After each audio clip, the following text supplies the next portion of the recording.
हर खबर पर होगी आपकी पकड़। डाउनलोड कीजिए एबीपी लाइव ऐप।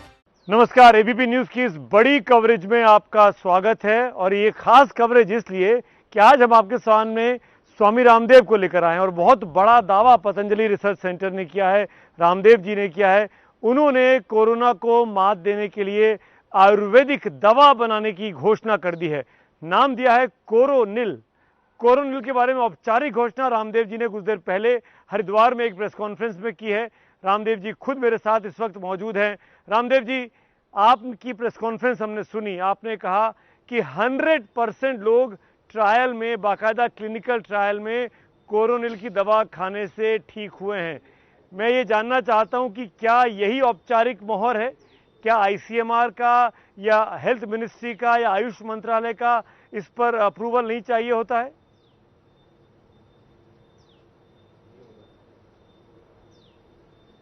ऐसा है, आपको मैंने प्रेस के दौरान भी बताया था कि इसमें आईसीएमआर का कोई चक्कर नहीं होता है। कोई भी क्लिनिकल कंट्रोल ट्रायल करने के लिए एक एथिक्स कमेटी होती है, उसका अप्रूवल रिक्वायर्ड होता है। उसके बाद उसके अंदर सीटीआरआई का, जो central trial registry of India एक संस्था है, उसका इसमें रजिस्ट्रेशन जरूरी होता है। वो हमने पूरा का पूरा मीडिया को भी अपना रजिस्ट्रेशन नंबर भी दिया हुआ है। और सबसे बड़ी बात इसमें यह होती है कि ब्लाइंड ट्रायल होता है। मैं पेशेंट्स को भी नहीं पता होता है कि कौन सा किस ग्रुप में सम्मिलित है। कुछ को खाली दवाई के अंदर ऐसे ही मूंग की दाल का पाउडर भर के दे दिया या कुछ ऐसे ही आटा भर के दे दिया, और कुछ को दवाई देते हैं जिससे कि कोई ऐसा मनोवैज्ञानिक किसी के ऊपर प्रभाव ना पड़े। तो blind trial, clinical control trial का मतलब होता है कुछ को। और ये भी पहला हमने जो क्लिनिकल केस स्टडी किया था वो 280 लोगों पर किया था, वो भी हमारे 100% रिजल्ट थे। लेकिन उससे भी ज्यादा होता है क्लिनिकल कंट्रोल ट्रायल। इसी के आधार पर एविडेंस बेस्ड मेडिसिन बनती है। आज मैं जहां पर बैठा हुआ हूं, आदरणीय हमारे देश के प्रधानमंत्री मोदी जी ने इसका उद्घाटन किया था पतंजलि रिसर्च इंस्टीट्यूट का, और कहा था कि मैं उस दिन देखना चाहता हूं जब पूरी दुनिया आयुर्वेद को एक एविडेंस बेस्ड मेडिसिन का दर्जा दे। खाली अभी तक आयुर्वेद को फूड सप्लीमेंट करके या खाली ऐसे ही ये हेल्थ के लिए अच्छी हैं ऐसा करके दर्जा देते, दवाई का दर्जा नहीं देते। हमने दवाई का दर्जा देने वाली जो प्रक्रिया, हम यहां पर एनिमल ट्रायल से लेकर के ह्यूमन ट्रायल तक की सारी व्यवस्था किए हुए हैं। तो हमने ये national institute of medical sciences names के सहयोग से वहां पर 100 रोगियों को उन्होंने चुना, और उसमें जिन रोगियों को दवा दिया, जिनको दवाई नहीं दिया, उनके पूरे जो है प्रभावों का मूल्यांकन किया गया।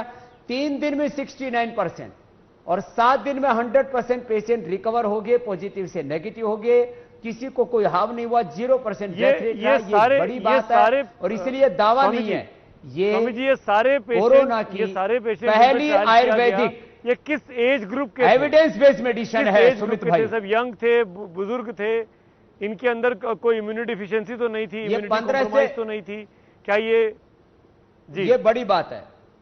15 से लेकर के 65 साल तक के रोगी इसमें सम्मिलित थे, 15 से 65 साल तक के, ये बड़ी बात है।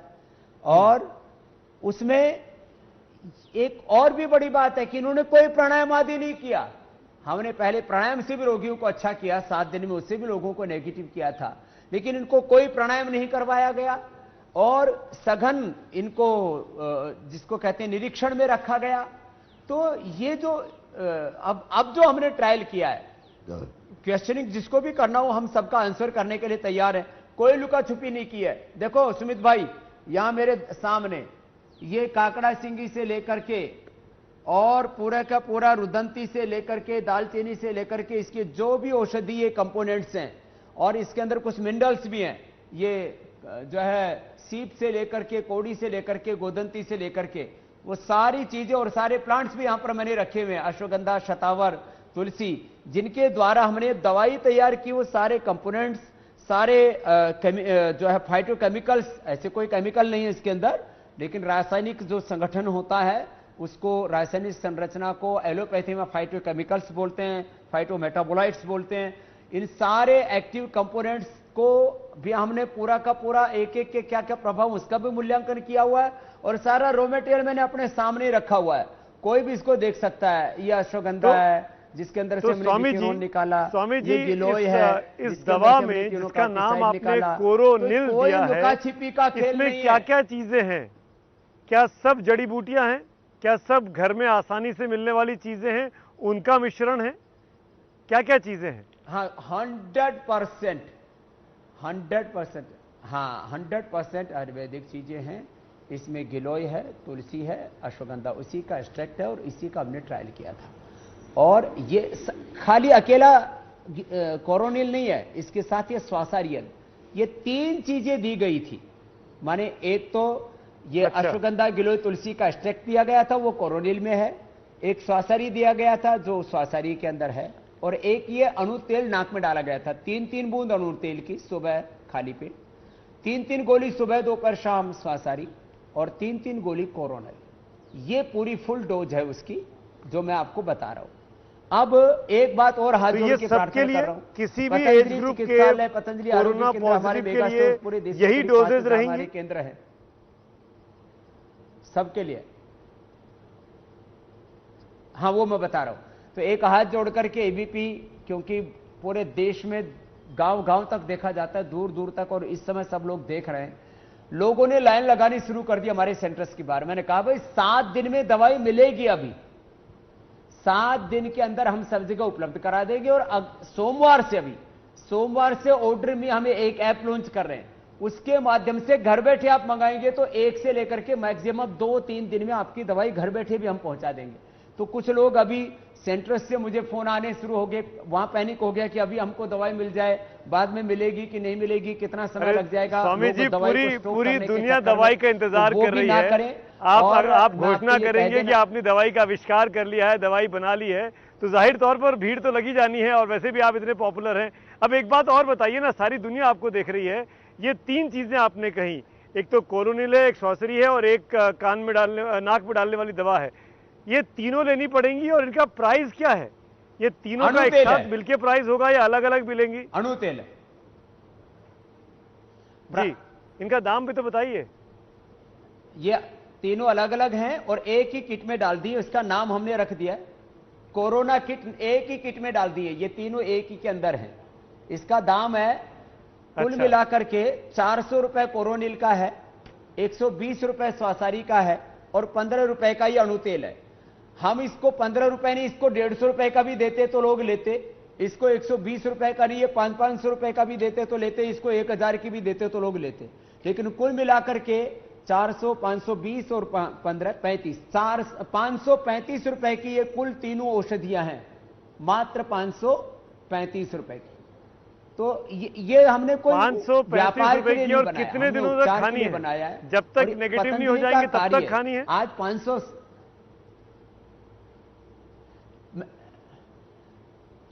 3 से 7 दिनों में नेगेटिव, ये सारी डेटा है, 3 से 7 दिन में नेगेटिव।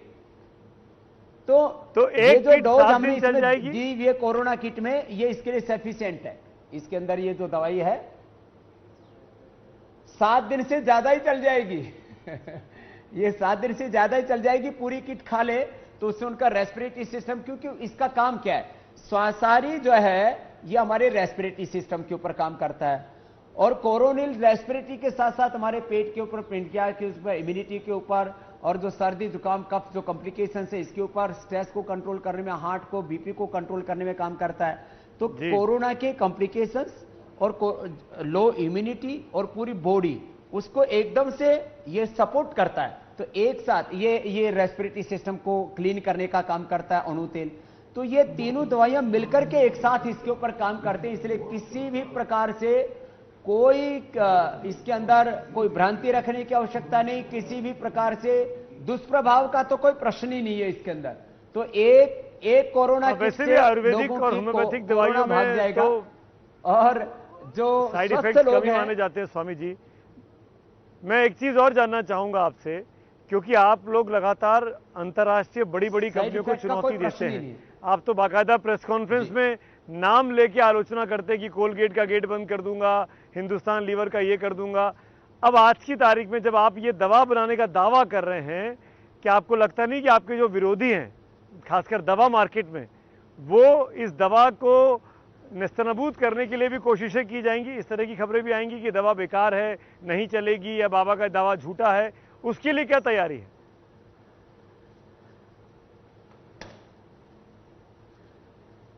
देखो, पहली बात तो अभी तक भी जो काम किया, एक एक कदम हमने फूक फूक के रखा हुआ है।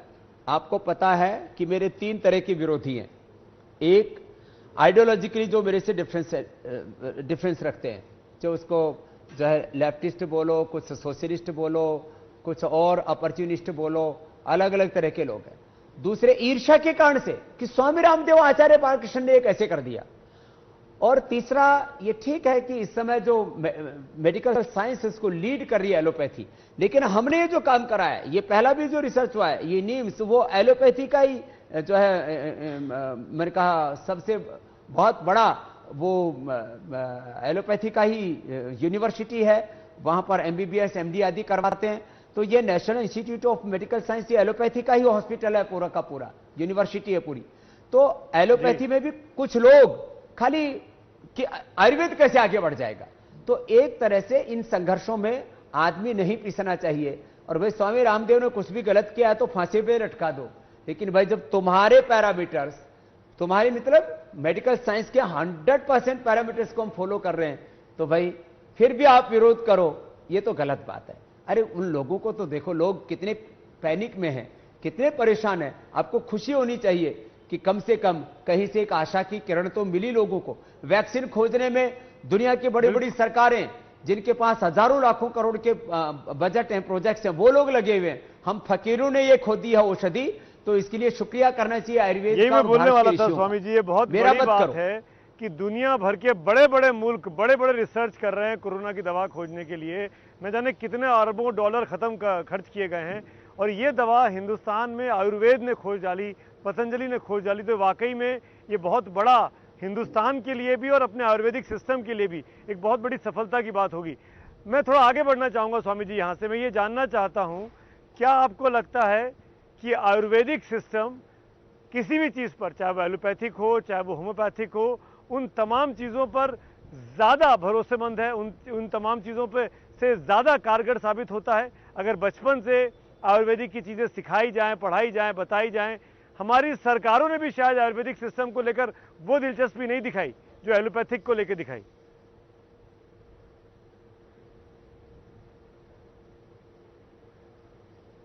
देखो, महात्मा गांधी जी ने कहा था, देश आजाद होने के बाद में अपना तंत्र होना चाहिए। सुमित जी, आयुर्वेद जो है इसे देश की प्रमुख चिकित्सा पद्धति होनी चाहिए, ऐसा महात्मा गांधी का मानना था। गो हत्या, शराबबंदी के लिए भी उन्होंने बोला था कि आयुर्वेद और नेचुरोपैथी यहाँ की मिट्टी से जुड़ी हुई चिकित्सा पद्धति और हमारे पूर्वजों के देन है। माने सबसे पहले आयुर्वेद साइंस के, मेडिकल साइंस के यदि कोई प्रथम प्रणेता है तो महर्षि चरक, धन्वंतरी आदि हैं। अब महात्मा गांधी का तो सपना था, लेकिन ये पूरा नहीं हुआ। कम से कम इस सरकार ने आकर के आयुष मंत्रालय तो बना दिया। अब इस दिशा में मैं आपसे एक ही बात कहना चाहूंगा, बचपन से योग और आयुर्वेद इसकी शिक्षा दी जाए तो हम करीब 99% अपने बच्चों को बड़ी बड़ी बीमारियों से बचा सकते हैं। उनको हेल्थ अवेयरनेस के जरिए और उनके जीवन में अच्छी आदतों के जरिए और उनके खान पान में कुछ चीजों को सम्मिलित करके, जो बचपन से गिलोय खाएगा, तुलसी खाएगा, सामान्य चीजें। अब ये चीजें जो मेरे सामने आप देख रहे हैं, गिलोय है, तुलसी है, अश्वगंधा है, इनको यदि कोई बचपन से खा लेगा तो वो 99% दवाओं से तो ऐसे अपने आप को बचा लेगा। प्राइमरी प्रिवेंशन, सेकेंडरी प्रिवेंशन, बीमारियों का कंट्रोल और क्योर तक कर सकता है, और हमने करके दिखाया है। और ये कोई पहली बार नहीं कर रहे हम, इससे पहले भी मैं आपको सुमित जी एक और डेंगू नील के लिए हमने, डेंगू के लिए दवाई है, प्लेटलेट्स का घटना, ब्लड में जो थक्के जमना, खून के हाथ पैरों का जाम हो जाना, कितने भयंकर कॉम्प्लिकेशंस होते हैं, और उससे लोगों की मौतें भी हो जाती है चिकुनगुनिया और डेंगू से। हमने चिकुनगुनिया और डेंगू को ठीक किया, उसकी पूरा क्लिनिकल रिसर्च भी हमारे पास में आपके सामने में दिखा रहा हूं, और इंटरनेशनल जर्नल में हमने इसको पब्लिश भी करवाया। और वो ये कि ज्यादातर लोग आयुर्वेदिक की चीजें एलोपैथिक के साथ लेते हैं। उनको पता है कि आयुर्वेदिक में कोई नुकसान नहीं होगा, कोई साइड इफेक्ट नहीं होगा, तो एलोपैथिक की दवाइयाँ भी खाते रहते हैं और साथ में आयुर्वेदिक की चीज़ें भी शुरू कर देते हैं। कोरोना के केस में इम्यूनिटी बढ़ाने के लिए तरह तरह की दवाइयाँ खाई जा रही हैं, तरह तरह की चीज़ें ली जा रही हैं। मैं ये जानना चाहता हूँ कि जब आपकी दवा कोरोनिल और पूरा किट सामने आएगा, बाजार में आएगा, और जब डॉक्टर्स इसको रिकमेंड करेंगे, आप चाहेंगे कि डॉक्टर्स रिकमेंड करें, डॉक्टर खिलाएं, तो क्या आप और जो एलोपैथिक के डॉक्टर्स हैं, जो इंस्टीट्यूट्स हैं, उनको अप्रोच करने वाले हैं, उनको कन्विंस करने वाले हैं कि आपकी दवाइयों को भी रिकमेंड करें, या आपको लगता है कि ये सिर्फ माउथ पब्लिसिटी से ही आपकी दवाई का प्रचार प्रसार होगा?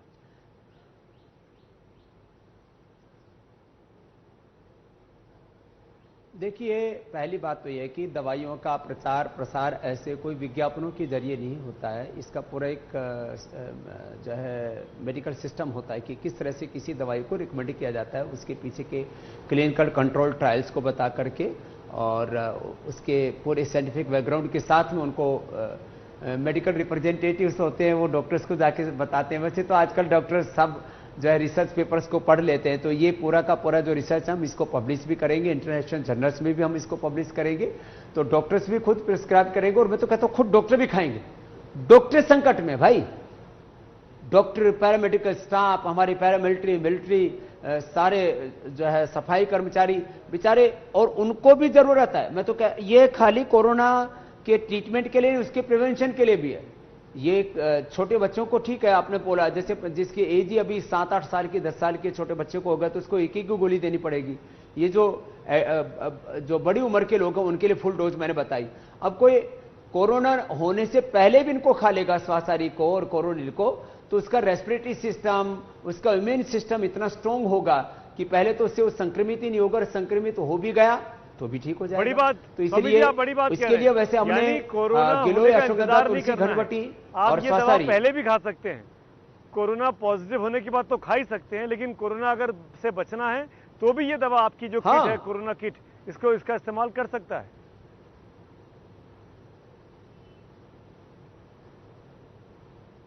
हाँ, तो आपको फिर वेंटिलेटर पर नहीं जाना पड़ेगा, आपकी सिचुएशन खराब नहीं होगी। नहीं तो जैसे ही कोरोना हमारे लंग में एंटर करता है, पूरे रेस्पिरेटरी सिस्टम को, हमारे एल्वोलाइज को ऑक्युपाई कर लेता है, और फिर जो है अंदर ही अंदर जो एक पूरा संग्राम चलता है, उसमें जो अभी मैं बोल रहा था ना, जो है वो साइटोकाइंस का एक तूफान उठता है, उसको भी हम कंट्रोल करते हैं इसके द्वारा। उठेगा ही नहीं, माने आदमी क्रिटिकल कंडीशन में पहुंचेगा ही नहीं यदि पहले इसको खा लिया तो, और नुकसान इसका 0% है, नो साइड इफेक्ट, किसी भी प्रकार के अंदर कोई मेटल्स नहीं। आज जिस तारीख में, कोई भस्मे नहीं है इसके अंदर। हम और आप बात कर रहे हैं, उस बीच में चीन दुनिया में इसलिए बदनाम है कि उसने कोरोना दिया, कोरोना फैलाया, और भारत के लिए मौका है दिखाने का कि हमने कोरोना का इलाज खोजा कोरोनिल के तौर पे और आपकी इस किट के तौर पर। आज की तारीख में भारत चीन के संबंधों को लेकर जिस तरह का तनाव चल रहा है, आपको लगता है कि कोरोनिल दुनिया में भारत की प्रतिष्ठा बढ़ा सकती है और चीन को नीचा दिखा सकती है? क्या कहना चाहेंगे आप?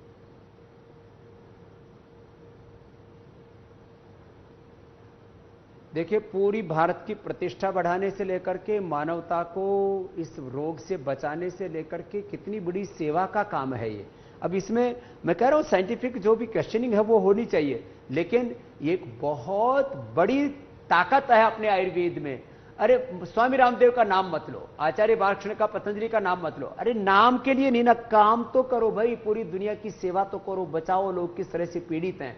और ये सच है, आपने कहा कि चीन पूरी दुनिया में बेनकाब हो चुका है, उसके प्रति एक नफरत है। जिस तरह से उसने चालबाजी की, धोखेबाजी की, और अपने पड़ोसी देशों के साथ में जिस तरह से उसने एक क्रूरतापूर्ण, एक बर्बरतापूर्ण, एक गैर जिम्मेदाराना बर्ताव किया, तो पूरी दुनिया में वो नेपथ्य पर चला गया है और उससे हेट करने लगी है पूरी दुनिया, और ऐसे में कूटनैतिक तौर पर उसका बहिष्कार हो रहा है। तो वहीं पर भारत की इस बात के लिए पहचान है कि भारत वसुधैव कुटुंबकम के गीत ही नहीं गाता है, पूरी धरती वासियों को अपना परिवार मानता है।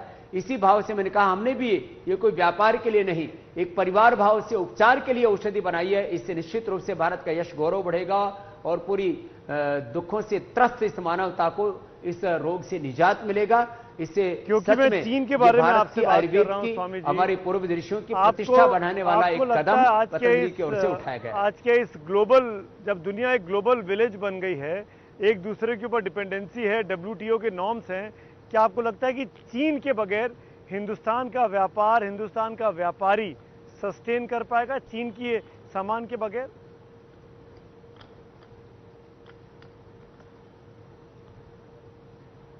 %100% सस्टेन कर पाएगा।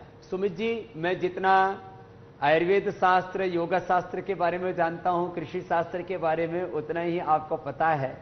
मैंने इकोनॉमिक्स के ऊपर पूरे के पूरे खाली स्टडी नहीं की है, उसका मैं अर्थव्यवस्था चलाने वाला, उसको पैदा करने वाला, उसके नफा नुकसान समझने वाला, उसको जीने वाला आदमी हूं।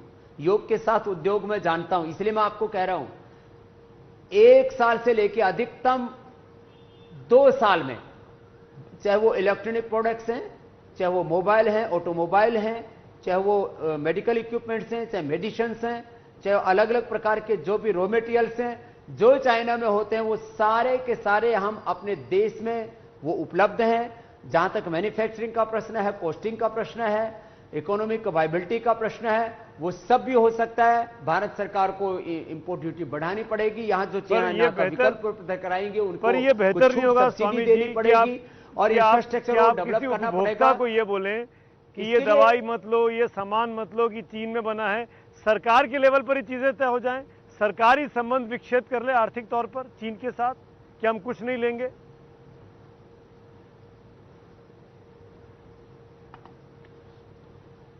देखिए, सरकार विच्छेद नहीं कर सकती। अभी आपने बताया उसमें WTO की बहुत सी बाध्यताएं हैं, उसके अंदर पूरे एक दुनिया की भी तो एक सरकार है ना, उसमें वर्ल्ड बैंक है, IMF है, WTO है, WHO है, UNO है, आपस में ये सारी संस्थाएं, फिर अलग अलग देशों के भी कुछ कूटनैतिक राजनीतिक संबंध होते हैं। तो बहुत सी चीजें हैं जो हम सरकार के लेवल पर नहीं कर सकते, लेकिन देश के नागरिक सिटीजन्स इसमें 100% स्वतंत्र हैं, तो उनकी ये चॉइस होती है कि अपने देश के 20 स्वामी जी अपने देश के 20 जवान पहली बार भारत चीन सीमा पर शहादत दिए हैं, वो शहीद हो गए। आपको लगता नहीं है कि ये मौका सरकार की तरफ से चीन का नाम ही नहीं लिया जा रहा है? ऑल पार्टी मीटिंग में भी प्राइम मिनिस्टर ने नाम नहीं लिया, ये इल्जाम लग रहा है। जो स्टेट्समैन आ रहे हैं विदेश मंत्रालय के तौर पर, रक्षा मंत्रालय के तौर पर, उसमें चीन के बारे में कुछ नहीं कहा जा रहा है, उल्टा ये कहा जा रहा है कि हमारी जमीन में कोई आया नहीं। क्या आपको लग रहा है कि हमारी सरकारी प्रशासनिक व्यवस्था चीन के दबाव में है? क्यों चीन का नाम नहीं ले रहे सरकार? क्या वजह हो सकती है?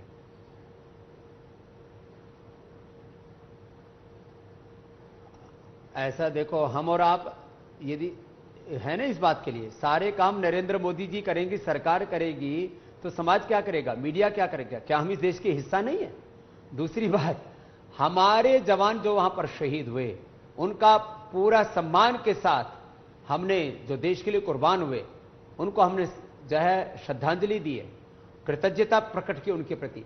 चाइना में तो जो मर गए 40-50, उनके ताबूतों को किसी ने कंधा भी नहीं दिया, उनके जो है बस सबों को बोरों में भर करके और उनके घर भेज दिया गया। तो एक राजनीति होती है, कूटनीति होती है, किस तरह से हमें दूसरे देशों के साथ बिहेवियर करना है, इसको हमें किसी भी तरह से कोई प्रतिष्ठा का प्रश्न नहीं बनाना चाहिए। जितने नरेंद्र मोदी जी सख्त आदमी है, पराक्रमी है, उनको तो कुछ लोग और भी क्या क्या नामों से संबोधित करते हैं। अब वो थोड़ी सी कूटनीति अपना रहे हैं, तो उसमें लोग क्वेश्चन नहीं कर रहे हैं, तो ठीक कोशिश की, कई सारी मुलाकातें की, कई सारे दौरे किए। आपको लगता है कि सोचने में प्लानिंग लेवल पर गलती हो गई? चीन पर भरोसा शुरू से ही नहीं करना चाहिए था, चीन को दुश्मन मानकर ही चलना चाहिए था?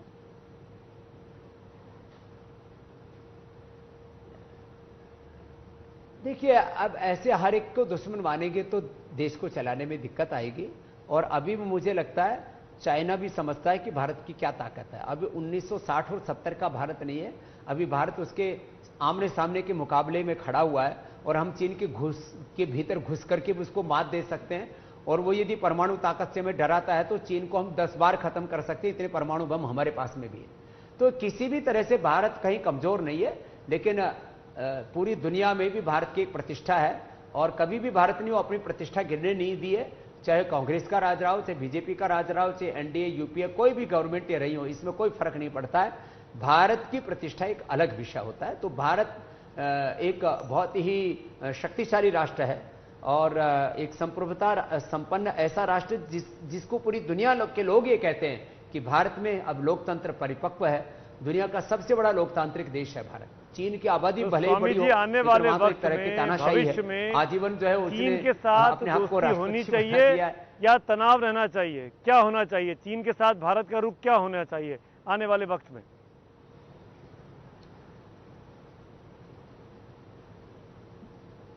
एक तो कैलाश मानसरोवर उससे वापस छीनना चाहिए। चीन को ने जिस तिब्बत को ऑक्युपाई कर रखा है क्रूरता बर्बरता पूर्वक, तो एक स्वतंत्र तिब्बत के लिए भारत को फुली सपोर्ट करना चाहिए सब प्रकार से। और अभी एक बार चीन को सबक सिखाने के लिए कूटनीतिक तौर पर जो होगा, राजनीतिक तौर पर जो होगा वो तो हो, एक बार सारे भारत को CNI का बहिष्कार करना चाहिए, जिससे कि उसको भी अकल आ जाए कि किसी के साथ क्रूरता बर्बरता करते तो उसका हश्र क्या होता है। क्योंकि उसके डायरेक्ट इनडायरेक्ट ये 5-7 लाख करोड़ का जो चीन से हम लोग इंपोर्ट करते हैं, उसके अलावा जो हजारों कंपनियां उसकी भारत के अंदर हैं, शेयर मार्केट, डिवेंचर मार्केट, अलग अलग जरियों से इनडायरेक्ट जो वो हमारे से बिजनेस करता है, 15 से 20 लाख करोड़ का बिजनेस है।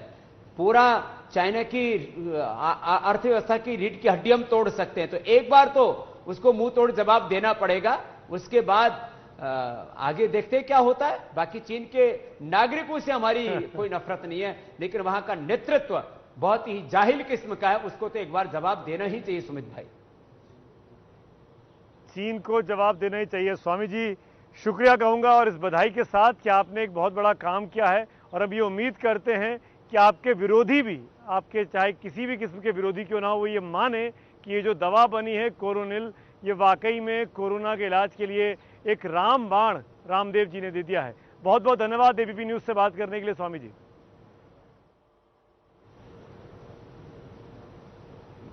बहुत बहुत शुक्रिया सुमित भाई आपका भी, और जो मेरे विरोधी भी है वो जरूर खा ले, उनको कोई नुकसान नहीं होगा, फायदा होगा। फिर जिंदा रहेंगे तो मेरा विरोध भी अच्छे से कर पाएंगे। ये है एबीपी न्यूज, आपको रखे आगे।